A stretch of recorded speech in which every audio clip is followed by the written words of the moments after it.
Okay,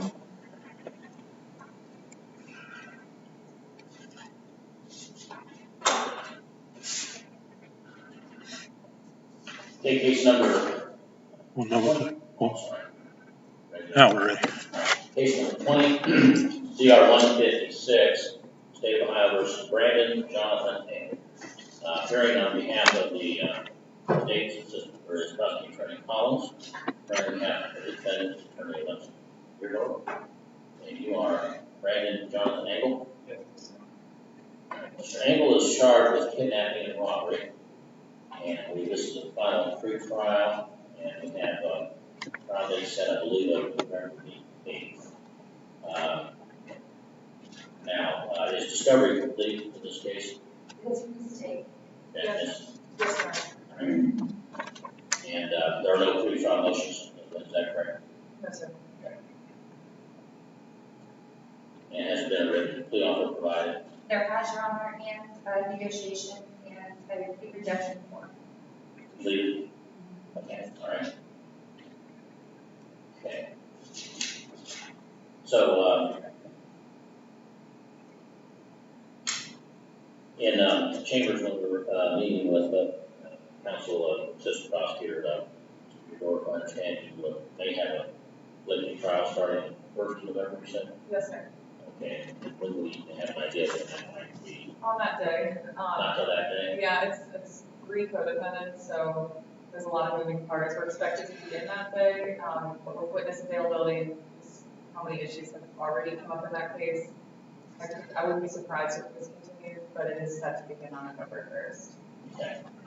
Well, so what is today? Today is the 15th, so 2 weeks prior to that, I'd like to have you file a motion 2 weeks prior if we're not certain that the case is going to be not go forward. So that we don't send in a jury notices here. Okay. So on the October 25th file that? yeah, that would be the deadline, yes. Because that's what we sent out a jury notice. Sure, that makes sense. All right. Any other matters that need to be discussed at this point? No, Your Honor. Okay, I just have one, Mr. Engel. I've got a fax here this morning from the probation department that indicates that you have failed to report pretrial supervision. You did attempt to report one day and was told to return after lunch. Apparently you were there, but there was not an officer there. The officers who do this were not there. They said you have not returned or had to contact the office. And I had a similar fax from the probation department on the 7th, saying the same thing. So apparently that took place before. So as soon as we're done here, you go straight down to the probation department. Don't go anywhere else. You know where it's located? All right. Go straight there. You're required to report as a record. You're supposed to report once a week for 4 weeks. And if I have another notification from them that you're not compliant, it'll probably be a warrant issue for you to be held to bail until we have a bail review hearing to determine whether or not you're going to be compliant with the bail requirements. So you need to make sure that you understand it. All right. So you go immediately down to the probation department. All right. Thank you.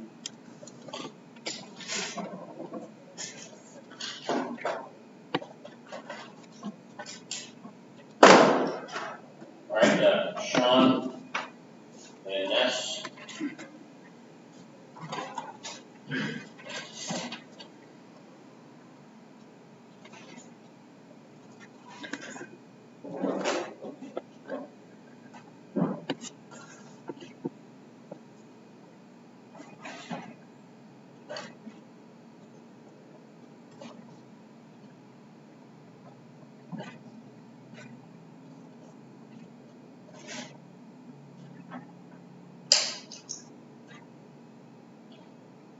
All right, case number 21 CR 112, State of Ohio versus Sean Ryan Van Ness. Appearing on behalf of the state, so prosecuting attorney Collins, assistant prosecutor King. Appearing on behalf of the defendant's attorney Alex Deardorff, and you are Sean Ryan Van Ness. Yes, sir. Mr. Van Ness is charged with aggravated vehicular assault, operating a vehicle under the influence, 2 counts, A1 and A.B. This is set today for a suppression hearing. Now, the court was informed that the parties had reached an agreement. Did counsel immediately before the hearing was informed of that. And I have been presented with a plea of guilty form. So it's my understanding then that the defense was withdrawing motion to suppress. That's correct, Judge. Okay, Mr. Van Ness, this is a form that is 3 pages in length that is prepared by the prosecutor's office from a template they have in their computer. And they put in the information in the template that applies to your case and then print it out. On page 3, there are signature lines, and about halfway down the page, there's a sentence that states or reads, "I enter this plea voluntarily." Then immediately below that, there is a line with signature defendant, print below it. And I see a signature there which appears to me to read Sean Van Ness. Is that your signature I'm looking at? Yes, Your Honor. When did you sign this plea agreement? Today. All right. And before you signed it, did you go over it with your attorney and read through it, make sure you understood it, have her answer any questions you had? Yes, sir. Now, is this something that you've been discussing with her about as a possibility before you came here today?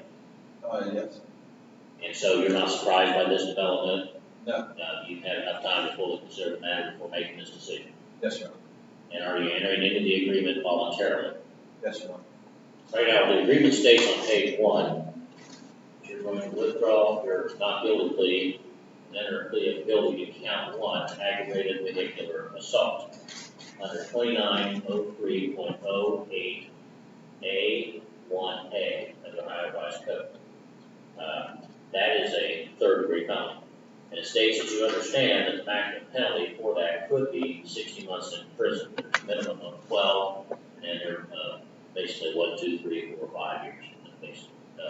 Well, no, actually that's not right now. They changed it. It's now 12 months is minimum, and then it rotates, I believe, every 6 months up to 60. There's also a available fine of $10,000. There's a mandatory license suspension of 2 years to 10 years. So I have to suspend the license. And this is also mandatory sentence. So there's no possibility of probation or community control or early release with any prison terms. You understand that? Yes, sir. You facing any felony charges in any other jurisdiction? No. Are you currently on community control, probation, parole, or post-release control for a felony? No. You know, under the law, if you are convicted of this offense and sentenced to prison, once you complete the prison term imposed by the court, it is possible that the adult parole authority could decide to put you under post-release control supervision for a period of up to 2 years. So what that means is that it's optional. So the parole authority makes a decision. The judge doesn't have any input into that decision. And they'll decide if you should be under post-release control, and if so, how long, that the maximum period would be 2 years. Now, in the event that does happen, then once you, or if they determine that you have failed to comply with the conditions, they could return you to prison, even though you served the entire term set by the court, for an additional period of up to 9 months for one violation. There is a cap of half of whatever prison term was imposed for all violations.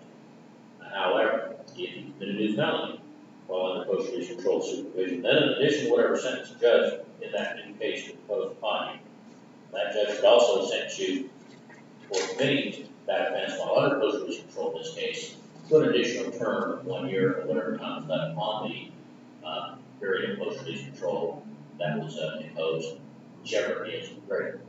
And if that occurs, that has to be served consecutively to the sentence in the new case. You understand that? Yes, sir. And as I said, on this plea form, the community control or probation portion is stricken out. Again, you understand that it cannot be, if you are convicted of this, there will be a prison sentence and you'll serve whatever term is imposed. Yes, sir. Now, the charge reads that in count 1, that on or about March 21, 2021, in Highland County, Ohio, you did while operating or participating in the operation of a motor vehicle, motorcycle, snowmobile, motor watercraft, aircraft, who had a Chevrolet Silverado, serious physical harm to Taylor Cole as a approximate result of committing a violation of Division A of Section 4511.19 of the Revised Code, or substantially equivalent municipal ordinance. In violation of Section .903.08A 1A of the Ohio Revised Code. So that's the charge of aggravated vehicular assault. What it referred to there in 4511.19 is the operating vehicle under the influence of alcohol and/or drugs. Now, do you understand what it is you were charged with in that count of the indictment, what the state said you did, when, where, and how they let you did? Yes, sir. You understand that the penalty is mandatory to be anywhere between 12 and 60 months, and the increments permitted by the statute, fine of up to $10,000, mandatory license suspension of 2 years to 10 years. Yes, sir. Now, we discussed the nature of that charge, the evidence in the case, possible legal issues in the case, possible defenses you could try to raise at a trial, the possible outcomes of a trial with your attorney. Yes. Are you satisfied with your advice and confidence in this matter? Yes, sir. Are you under the influence of any types of drugs or alcohol at this time? No. Are you taking any prescription drugs? No. Have any threats been made to make you plead guilty here today? No. Now, the agreement states on page 2 that, and this is underlined and printed in bold, and there's also an additional sentence written in it. It says, defendant shall enter a plea of guilty to count 1, state dismiss remaining counts, state defense 1, recommend 36 months incarceration, defendant shall make full restitution, defendant is withdrawing the motion to suppress. That was added. That's your understanding of the agreement. Yes, sir. Has anyone promised you anything other than that to get you to plead guilty here today? And for the record, this estate consulted with the victim of this incident and made the agreement to this. Yes, sir. This is for president. Yes, sir. Okay. Now, Mr. Van Ness, under the law, the matter of sentence is up to the judge, not to the parties.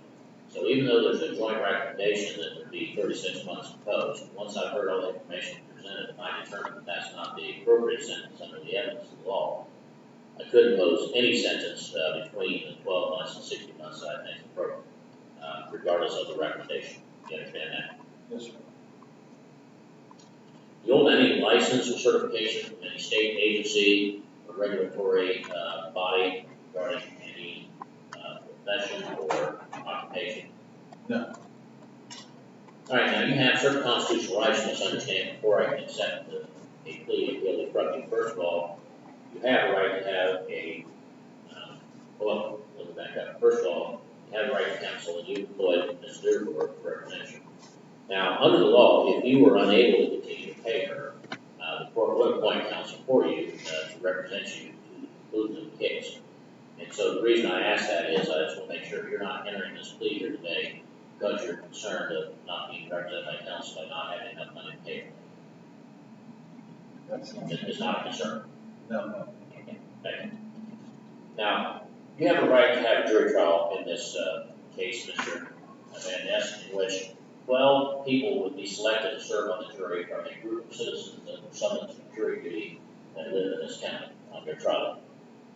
Once the 12 were selected, the evidence would be presented, they'd be instructed on the law, and that jury would have to decide by unanimous verdict, you know, all 12 have to agree, as to whether or not to say truth or guilt on proof beyond reasonable doubt. Now, if you decided you didn't want to have a jury trial, but you did want to plead guilty, you could waive in writing, which means to give up, the right to have a jury trial. And in that case, you would have what's called a court bench trial. That means that instead of the jury hearing the evidence, it would be the judge who would hear the evidence. The judge would apply the law, and the judge would decide whether or not to state truth or guilt by a proof beyond reasonable doubt. You understand that? Yes. And Mr. Van Ness, you have a right under the Constitution to confront the witnesses against you in open court and to cross-examine them through your attorney.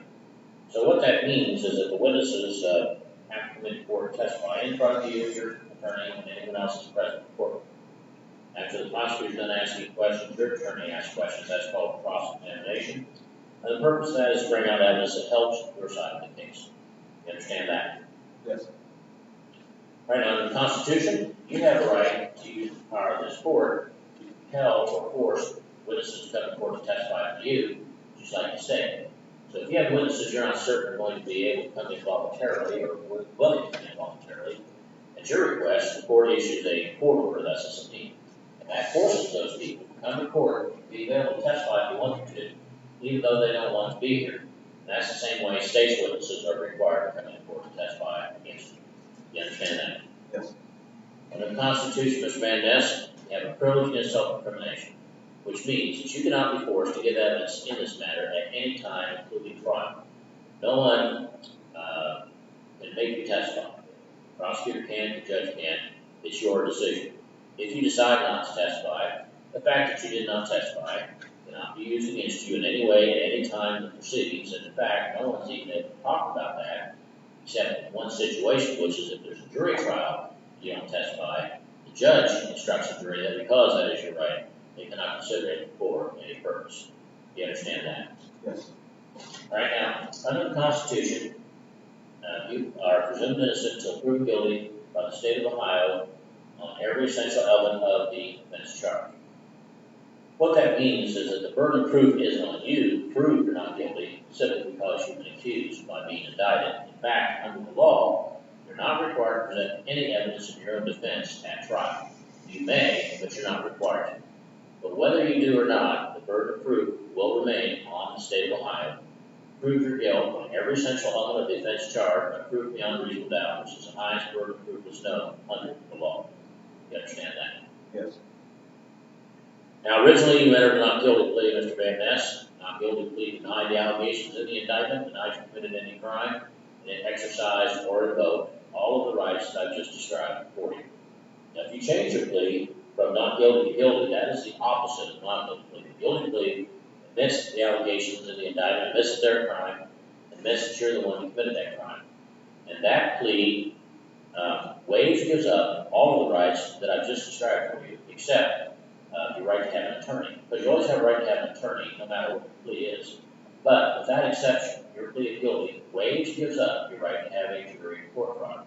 It waives, gives up the right to confront witnesses against you in this courtroom and to cross-examine them through your attorney in open session. It waives, gives up your right to use the power of the court to compel or force witnesses to come to testify for you, which is off the state. It waives, gives up your privilege against self-incrimination because you're the one saying you're guilty, and that's what you find you guilty. Waives, gives up your presumption of innocence because if you say you're guilty, then the state's no longer required to prove that you're guilty. Now, it waives, gives up your right to file an appeal on any alleged violations of your rights that you feel may have happened up in the case up until this point. And part of your agreement is you're withdrawing motion to suppress, so you give up the right to file an appeal to resolve based on any allegations that they made in that motion. And finally, it subjects you to be sentenced immediately by the court. I do need to back up. If I were to sentence you to the maximum sentence, or under certain limited circumstances, you could have a right to file an appeal. That would have to be filed within 30 days of your sentencing. Okay, do you understand all that? Yes. And are you a U.S. citizen, Mr. Van Ness? Yes. Right now, do you have any questions about the charge in the first count of the possible penalties? No, Your Honor. Do you understand it? Yes, Your Honor. Do you have any questions about the plea agreement? No. You understand it? Yes. Again, you understand the recommendation on sentencing, not binding on the court. Yes. Do you have any questions about the plea agreement? No. You understand it? Yes. Do you have any questions about the constitutional rights of it? No. You understand it? Yes. Do you have any questions about the plea of guilty, what it means, and what the consequence of that would be if you enter here today? I understand. You understand? Okay. Is there anything you'd like to speak with Ms. Deardorff about before we go any further? Go ahead.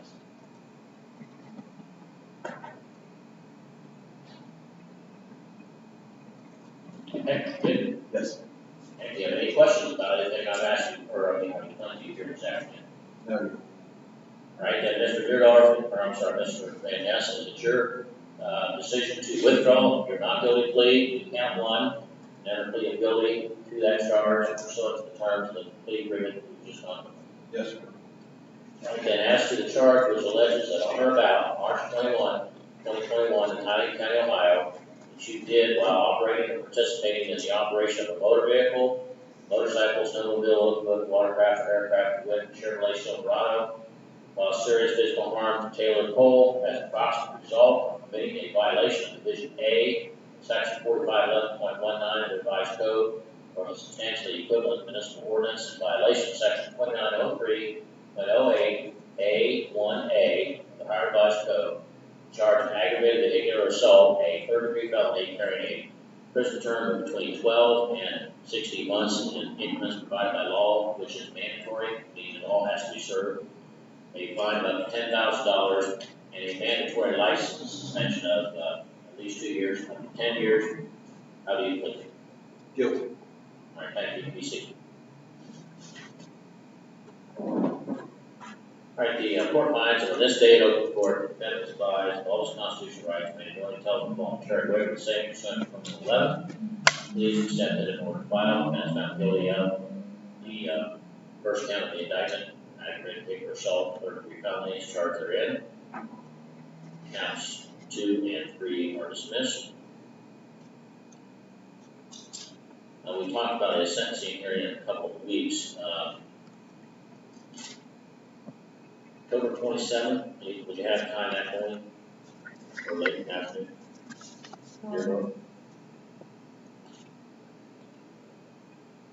I feel later the better. 3 o'clock? That's fine. All right. Sentencing then will be set for October 27th at 3 p.m. Bond is continued. No request for a PSI, and this is a mandatory offense for each sentence, so I'm not going to order one. But if there is a big impact to that statement, I would like to have that opportunity to review that prior to the sentence. Your Honor, he's been reporting each week on I'm bond. sorry. He's been reporting each week on a reporting bond since his arraignment. He's also on house arrest. Would you consider releasing him from house arrest and continuing the reporting bonds when he comes in each week, just so we can get some things in order? Well, I will modify it to allow him to do whatever things he needs to do in order to take care of his affairs. Okay. You know, like the financial or Sure. documents or something of that Yeah. nature. We would He appreciate can that. do that, but I'm not going to lift any other conditions. Okay, I'll that's just keep fine. those in place for everybody. So I'll put it here, but I'll add in here, defendant may,